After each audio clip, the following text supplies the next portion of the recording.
What is everything that happened at the Battle of the Somme? To relieve the German onslaught of the Battle of Verdun, the British enacted their own offensive in the war, planning to attack the river of the Somme in northern France. On July 1st, the British offensive began. One of the bloodiest days in British history would now commence, with the slaughter of 20,000 men dead and another 40,000 wounded on only the first day of the battle.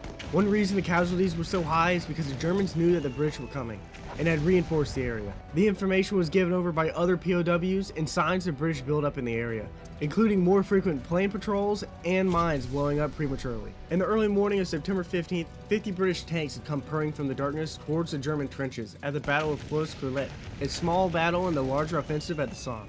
The tanks can be heard from the darkness and had alerted entrenched Germans. However, before they could even see combat, many of the original 50 tanks had either not started, broken down in no man's land, or were fired upon by German artillery and destroyed.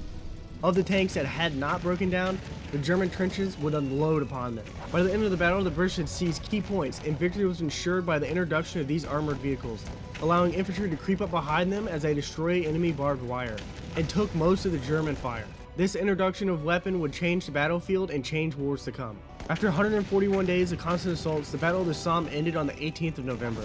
At the battle's end, the Entente suffered 618,000 casualties, and the Germans suffered around 434,000 casualties. This is one of the most costly battles in human history. Nearly 1 million casualties suffered, and for only 6 miles of war-torn countryside. And it only ended because the Entente saw that victory was no longer sustainable for the losses taken.